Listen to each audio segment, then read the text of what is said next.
Ada 4 perkara kata Rasulullah, yang mana jika 4 perkara ini diberikan oleh Allah kepada kita, maka kita tidak hanya mendapatkan kebaikan di dunia saja, Pak, tapi insya Allah kita juga akan mendapat kebaikan di akhirat kelak.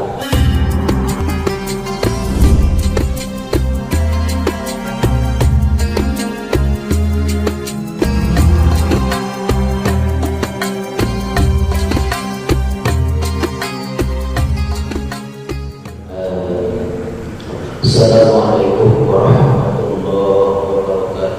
Waalaikumsalam warahmatullahi wabarakatuh.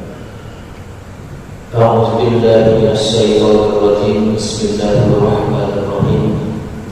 Alhamdulillahi rabbil alamin, wassalatu wassalamu ala asyrofil anbiya'i wal mursalin, sayyidina wa maulana Muhammadin sallallahu alaihi wasallam wa ala alihi wa ashabihi rasulillahi ajma'in. Asyhadu an la ilaha illallah wahdahu la syarika lah wa asyhadu anna Muhammadan abduhu wa rasuluhu alladzi la nabiyya ba'dahu. Allahumma shalli ala sayyidina Muhammadin al-fatihi lima ughliqa wal khatimi lima sabaqa nasiril haqqi bil haqqi wal hadi ila siratal mustaqim wa ala alihi haqqa qadrihi wa miqdarihi al-'azim. Rabbi shrah li sadri wa yassir li amri wa hlul 'uqdatam min lisani yafqahu qawli. Allahumma faqihna fid din wa 'allimna ta'wil. Subhanaka la ilma lana illa ma 'allamtana innaka antal 'alimul hakim. Wa qala musannif rahimahullahu ta'ala wa nafa'ana bihi wa bi ulumihi wa bi masailina fid dharain. Amin ya Allah ya Rabbal alamin. Tuan-tuan guru, saudara-saudaraku, ayah-andaku, jamaah salat subuh yang dimuliakan oleh Allah Subhanahu wa taala. Alhamdulillah, kembali kita ucapkan puja dan syukur hanya teruntuk kepada Allah Subhanahu wa taala. Dengan izinnya jualan dari sama-sama kita telah melaksanakan sholat subuh berjamaah. Mudah-mudahan sholat subuh yang baru saja kita laksanakan diterima oleh Allah Subhanahu wa taala. Amin ya Allah ya rabbal alamin. Berselawat kita kepada Nabi Muhammad sallallahu alaihi wasallam dengan mengucapkan Allahumma shalli ala sayyidina Muhammad wa ala alihi wa ashabihi ajma'in.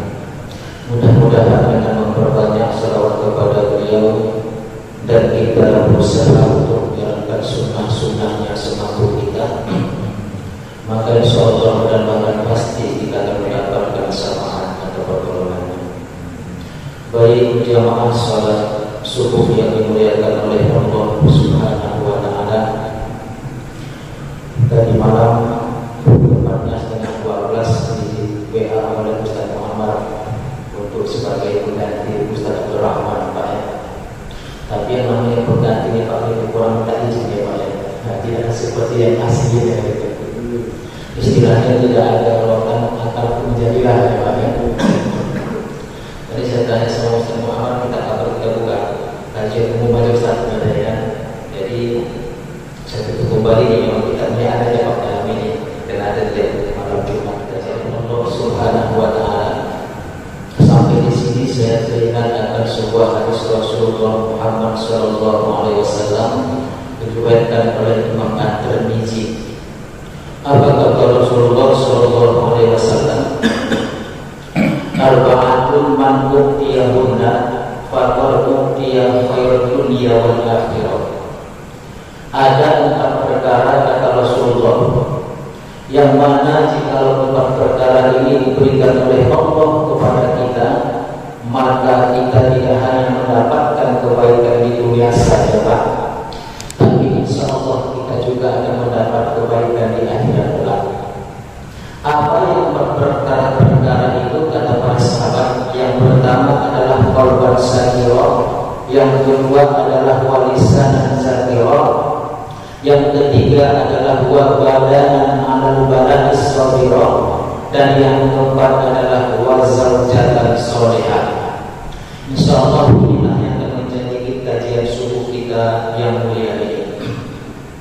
Baik, terkadang kita berpikir bahwasanya Allah memberikan kebaikan kepada kita apabila kita punya harta yang banyak. Kemudian kita diberikan oleh Allah istri yang cantik.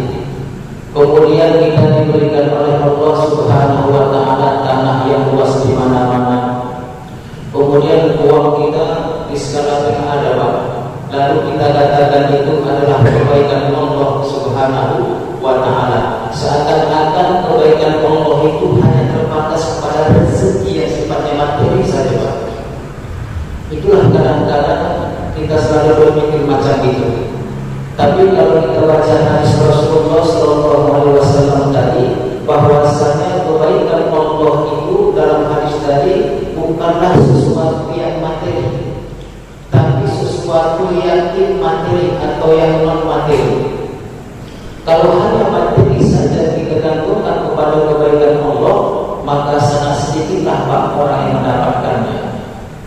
Maka kita ukur seseorang itu dia mendapatkan harta ini, Allah baik kepadanya.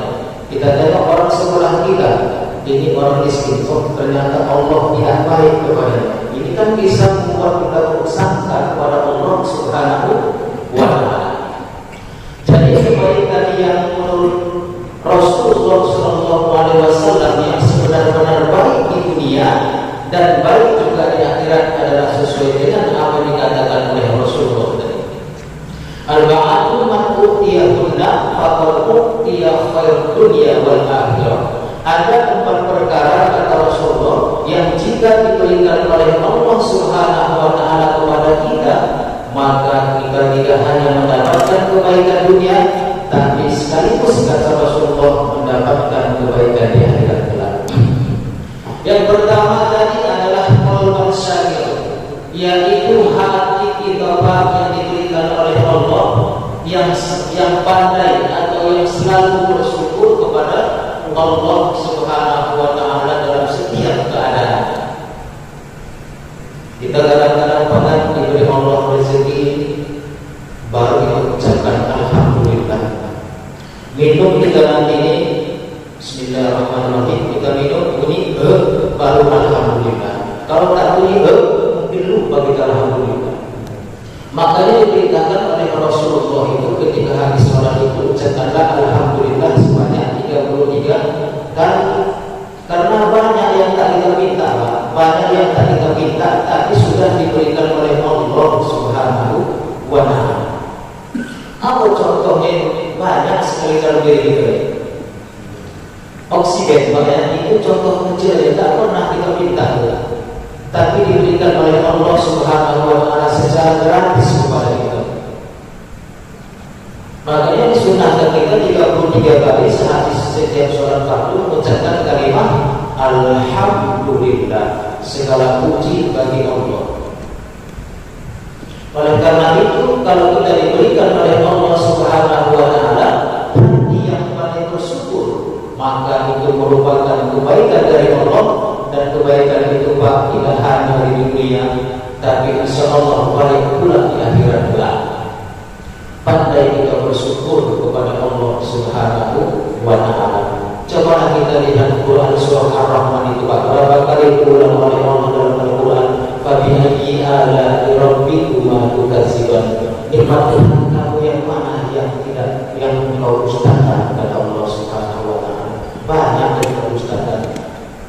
Kadang-kadang kita banyak berpikir segala sesuatu yang perlu kita dapatkan itulah yang kita inginkan, tapi kita kadang-kadang lupa lagi kita bersyukuri apa yang telah diberikan oleh Allah Subhanahu wa taala. Banyak.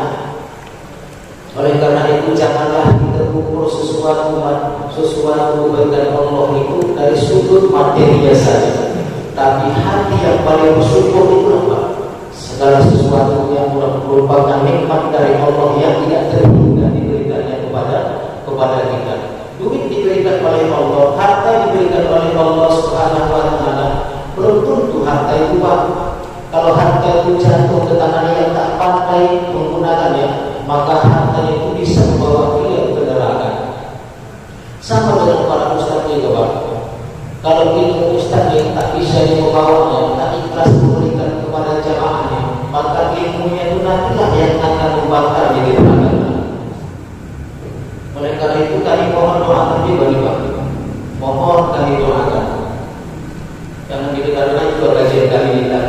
anjing loh kan.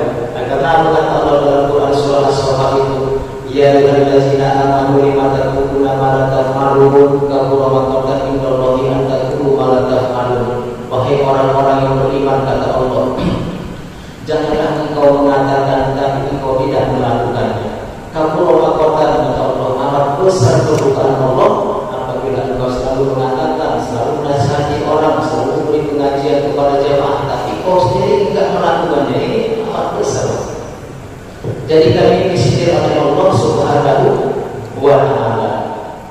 Jadi ketika kita diberikan oleh Allah Subhanahu wa Ta'ala hati yang pandai bersyukur, itu merupakan kebaikan dari Allah Subhanahu wa Ta'ala. Itu yang pertama. Kemudian yang kedua, kata Rasulullah, kebaikan Allah yang diberikan kepada kita dunia dan akhirat adalah walisanan zakirah, lisan atau lidah yang selalu berzikir mengingat Allah Subhanahu wa Ta'ala dalam setiap keadaan, bukan dalam keadaan susah aja Pak. Kadang-kadang ketika susah, kalau ya Allah susah kali, ya Allah. Ketika diberikan Allah rezeki yang banyak, lupa. Pas mau ujian CPNS, ujian P3 kan hajut tiap malam bahkan baca yang pusing. Kata Ustaz Zain bin Hamzah almarhum rahimahullah ta'ala, setelah lulus P3 setelah lulus PNS, hilang ayatnya, tinggal pusing ya katanya kan. Nah inilah bahaya kita. Jadi kita kadang-kadang agama kita ini, Allah kita ini, kita perlukan ketika kita dalam keadaan susah. Ketika kita sudah dalam keadaan senang lupa. Nah, tapi tak apa-apa, patentnya itu bahkan artinya kenapa Allah susahkan kita, supaya kita tahu kemana kita harus kembali. Hanya kepada Allah kita kembali. Jadi lisan yang selalu berzikir kepada Allah Subhanahu wa Ta'ala dalam setiap keadaan itu merupakan satu kebaikan dari Allah Subhanahu wa Ta'ala. Jadi zikir itu banyak juga. Tasbih juga zikir, subhanallah, alhamdulillah, wa la ilaha illallah, wallahu akbar. Termasuk pengajian kita ini Pak, termasuk berzikir kepada Allah Subhanahu wa Ta'ala. Membaca Quran juga zikir kepada Allah Subhanahu wa Ta'ala. Tapi sebaik-baik zikir, kata Rasulullah, afdhalul zikri fa'lam annahu la ilaha illallah. Makanya ketika kita akan sakaratul maut, itulah yang kita bisikkan ke kuping yang mau sakaratul maut.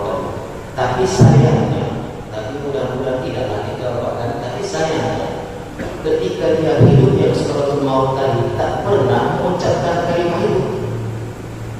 Makanya susah. La ilaha illallah, karena mungkin tak pernah dilatih sampai itu. Karena dalam satu riwayat mengatakan mautun nasbi adati, manusia itu dimatikan, kata Rasulullah, sesuai dengan kebiasaannya sehari-hari. Apa kebiasaannya? Itulah yang nanti membawa dia kepada sakaratul maut. Pernah kejadian itu Pak. Sedangkan di Mekah aja kata-kata para ulama itu adalah taman mininya surga, taman mininya surga. Biasanya kita lihat catur di sini Pak, misalnya.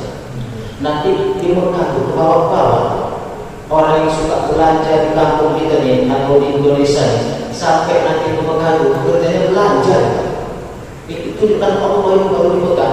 Ada yang suka merepet atau mengibah, sampai di sana Pak mengibah juga nanti. Itulah ditunjukkan oleh Allah Subhanahu wa Ta'ala. Jadi apa yang sering kita lakukan, apa yang sering kita sebut-sebut dalam keseharian kita, itulah nanti yang akan membawa kita kepada sakaratul maut. Apa kata Rasulullah sallallahu alaihi wasallam? Man qala akhiru kalam la ilaha illallah dakhala jannah. Barang siapa yang mengucapkan kalimat la ilaha illallah pada akhir kalamnya, maka dia akan masuk dalam surga Allah Subhanahu wa Ta'ala. Jadi adalah bertanya, Ustaz, apakah harus kalimat la ilaha illallah? Tidak.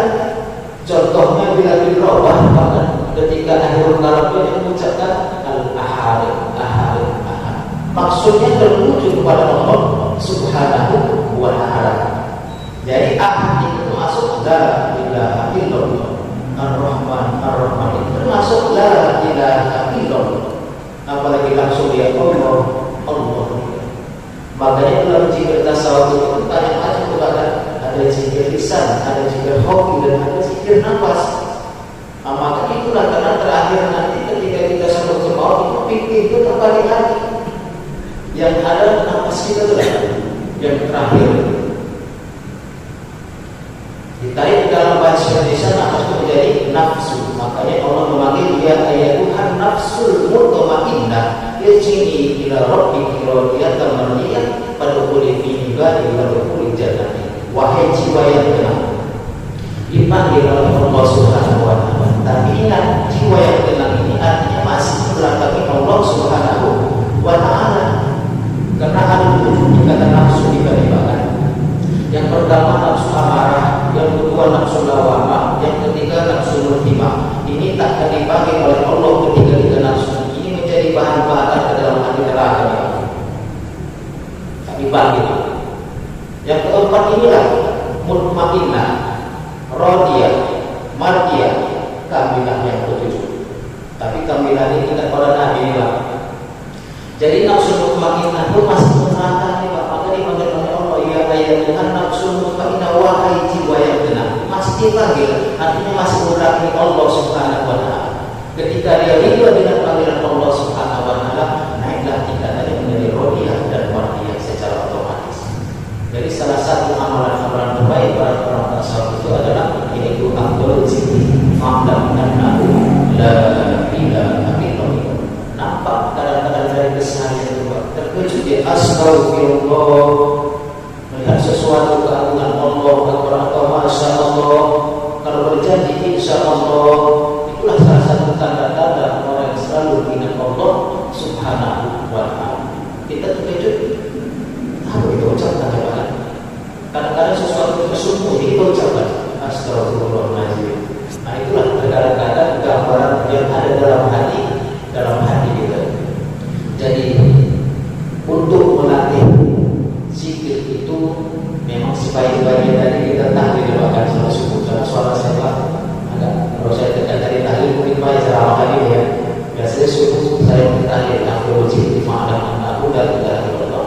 Kalau dalam guru kami itu mengajarkan ditarik dari pusat, kemudian mengangkatkan ke langit tanpa batas, kemudian tarik sebelah kanan, kirinya ditekan di tengah-tengah dada, Allah yang ditekan di sini satu berkor di dua jari sebelah susu kiri.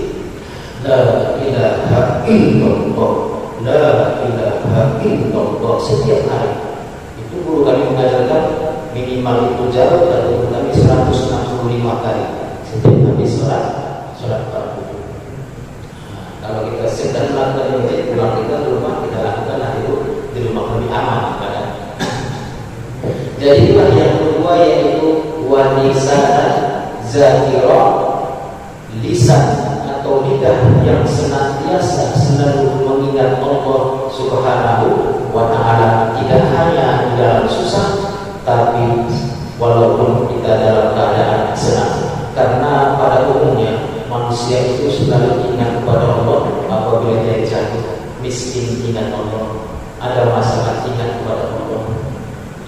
Tapi kadang-kadang sekarang naik kurang banget, ada masalah tak dilakukan sama Allah dulu, tapi dimasukkan ke Facebook dulu banget, dibikin ke story dulu. Bagaimana hendak dikabulkan oleh Allah Subhanahu wa taala?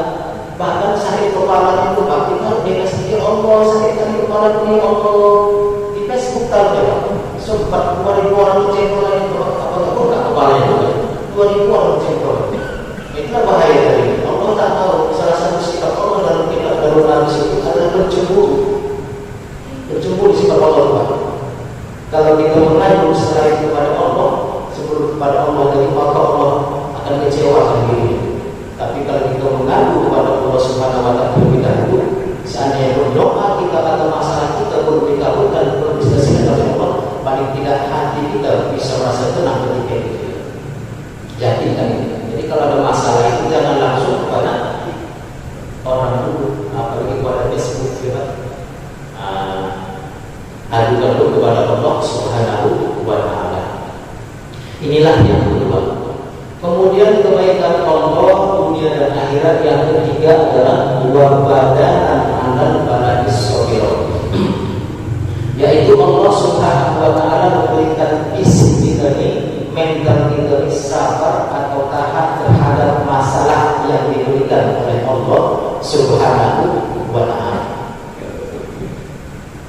Jadi ada satu firman Allah Subhanahu wa taala terdapat dalam Quran surah Al-Baqarah 286. Insyaallah hafal itu semuanya.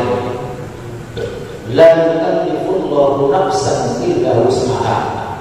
Allah tidak akan memberikan beban, Allah tidak akan memberikan masalah kecuali Allah tahu bahwasanya beban dan masalah itu diberikan kepada kita itu sesuai dengan kadar kemampuan kita. Jadi maksud Allah adalah jangan engkau mengeluh, jangan engkau sandarkan dirimu kepadaku, karena yang kuberikan itu adalah sesuai dengan kemampuanmu. Seandainya tak sesuai dengan kemampuanmu masalah itu, maka tidak akan kuberikan kepadamu. Seakan-akan Allah berkata seperti itu. Jadi ketika kita diberikan oleh Allah Subhanahu wa taala ujian, cobaan, ini sebagai pertanda termasuk salah satu kebaikan Allah Subhanahu wa taala. Dalam satu hadis dikatakan, "May yuridillahi bihi khairan ibtala." Jika Allah hendak memberikan kebaikan kepada seseorang, ibtala, maka Allah akan memberikannya cobaan. Dulu saya pernah sekali pertama kali bikin status di Facebook. Apa saya katakan? Setiap saya melangkah satu langkah ke depan, artinya saya pasti akan menemukan satu persoalan yang baru. Artinya ketika kita mau hidup dalam dunia ini, maka kita harus menemukan masalahnya. Maka Allah ciptakan sholat. Jadi sholat itu bukan beban, tapi adalah alat untuk mengangkat beban. Semakin mantap sholat kita, maka semakin banyak Allah kasihkan beban, tapi semakin tak terasa kita mengangkat.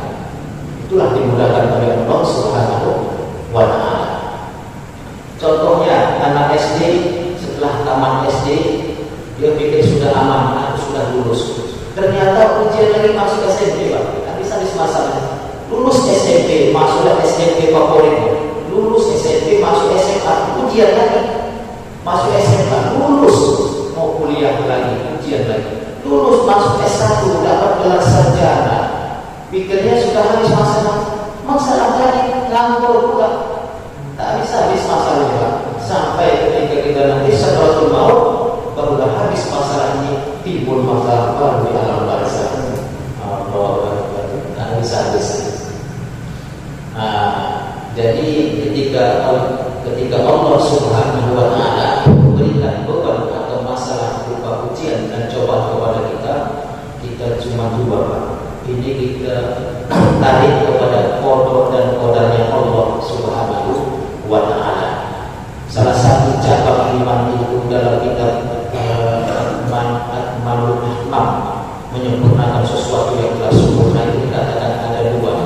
Yang pertama adalah syukur, yang kedua adalah sabar. Kalau Allah memberikan ketentuan takdir kita, menurut kita tidak baik, kita harus bersabar kepada ketentuan Allah Subhanahu wa taala.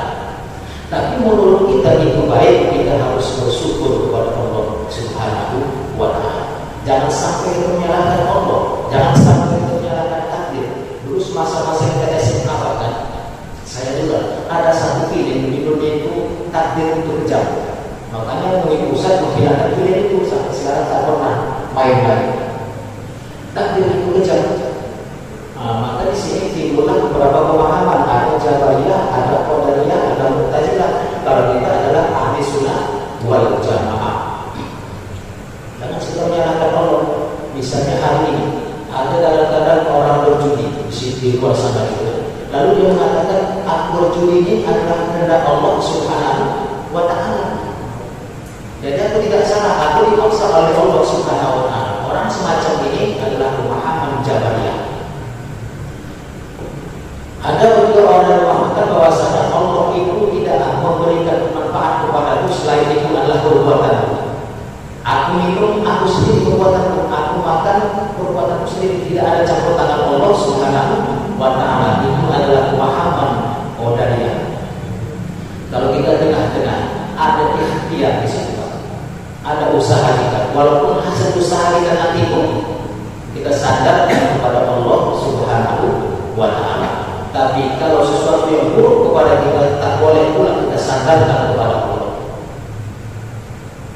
Itulah ahli sunnah wal jamaah. Misalnya hari ini kita ditakdirkan oleh Allah Subhanahu wa Ta'ala. Ada kawan mengajak kita satu ke Rastari, ada kawan mengajak kita satu ke Siangkan. Kita memilih wahadainahum najdain. Aku berikan engkau dua jalan, kata Allah, tinggal lihat pilihannya. Ternyata dalam kehidupan kita memilih ke Rastari. Itulah yang dicatat oleh Allah Subhanahu wa Ta'ala di Lauhul Mahfuz.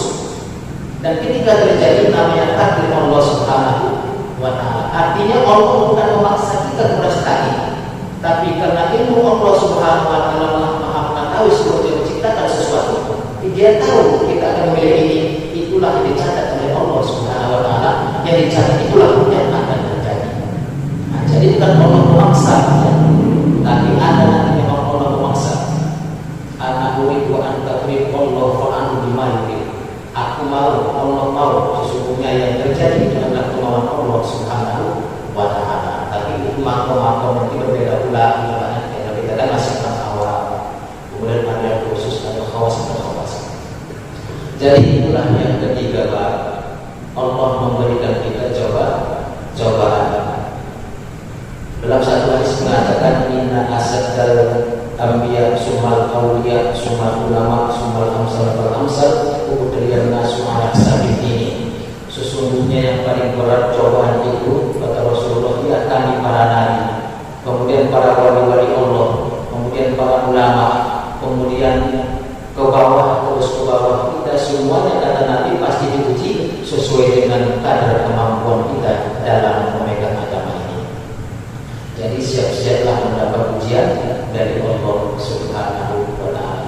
Tapi kalau kita yakin kepada Allah, ujian seberat apapun, maka akan terasa ringan bila kita ajukan kepada Allah Subhanahu wa Ta'ala. Inilah yang ketiga. Dan yang terakhir adalah kebaikan Allah dunia dan akhirat, yaitu zawjatan salihah. Kita diberikan oleh Allah Subhanahu wa Ta'ala, yaitu pasangan hidup yang salihah. Tapi ibu tak ada sini pula ya. Macam itu ibu-ibu. Jadi bapak yang tahu juga kan bagaimana istri kita yang salihah. Kadang-kadang bagus dalam pandangan orang, tapi kurang salihah pula dalam pandangan kita. Kita hanya lebih tahu itu. Tapi kalau ibu-ibu ini kita juga sendiri dengan bagaimana ciri-ciri orang yang salihah. Mungkin itu saja Pak yang dapat saya sampaikan pada subuh ini. Jika ada kesalahan, mohon maafkan. Kalau lebih perlu cukupkan, kalau kurang tolong tambahkan, dan kalau salah dan pastilah kurang banyak salah jawabannya, tolong saya dimaafkan. Wassalamualaikum warahmatullahi wabarakatuh. Bismillahirrahmanirrahim. Alhamdulillahirabbil alamin wassalatu wassalamu ala asyrafil anbiya'i wal mursalin sayyidina wa maulana Muhammadin sallallahu alaihi wasallam wa ala alihi wa ashabihi wa rasulillahi ajma'in. Allahumma zidna ilma warzuqna fahma. Allahumma zidna ilma warzuqna fahma. Allahumma zidna ilma warzuqna fahma. Allahumma faqihna fid din wa 'allimna ta'wil. Rabbana atina fid dunya hasanah wa fil akhirati hasanah